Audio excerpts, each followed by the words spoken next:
This is one of the new signatures. It actually is the first one ever made, but yeah, I love this guitar. I never thought I'd start using new guitars, so I'm kind of digging on it. It's kind of become my main guitar at this point. Yeah.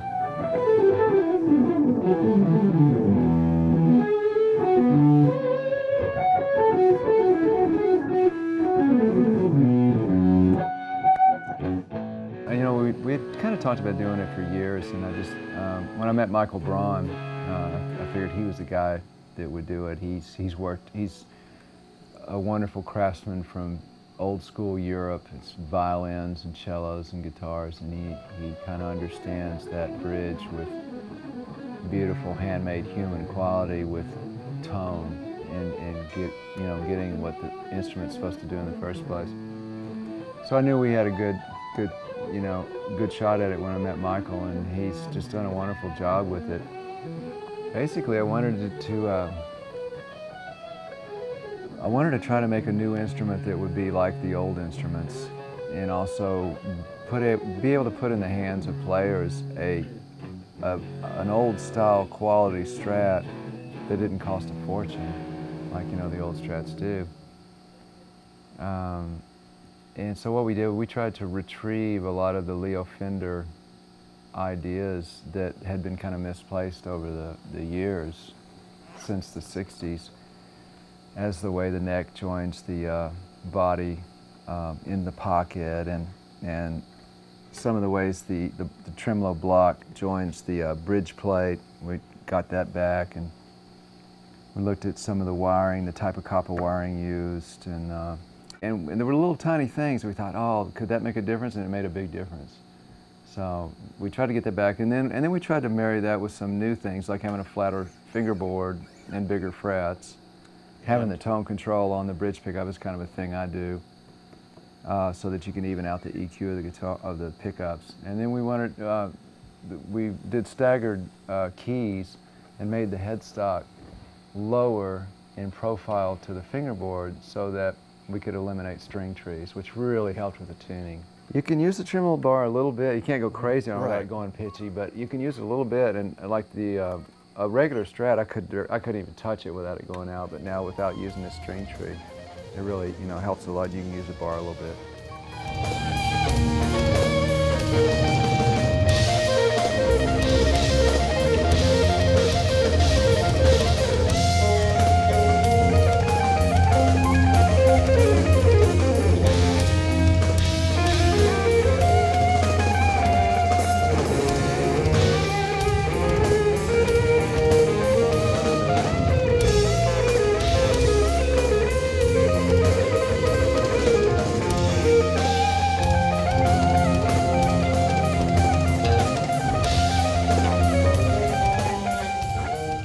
First I was using 4 springs, but then we decided to go with 5. And it's pretty much, I don't put the back plate on, because that actually changes the tone to put the back plate on. So we'll leave that off. It's weird, it's like, yeah, and when you turn on the fuzz is a little smoother and creamier without that back plate on. I don't know why. You get, it actually, yeah, the gain, there's more gain without that thing on. So I took it, I was kind of like, oh, this guy needs help. But yeah, it's kind of true. It's funny how things that you would never think made a difference can make a big difference, Right.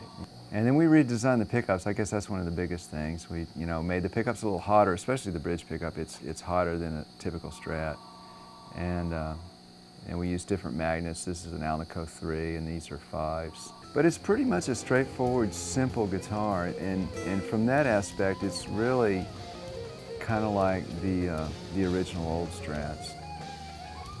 I've found that whenever you put bells and whistles on something, you enjoy the bell and whistle, but you always pay a high price for it. Right. Nothing comes, everything has 2 sides to it. So it's like you hook up 14 effects, go look at all these effects, all these sounds I can get. But, you know what I mean? You paid the price of losing your sound. Yeah. And I think that everything's kind of that way. So we try to elegantly improve in certain ways and modernize, I guess I should say, a classic, good, high-quality vintage Strat.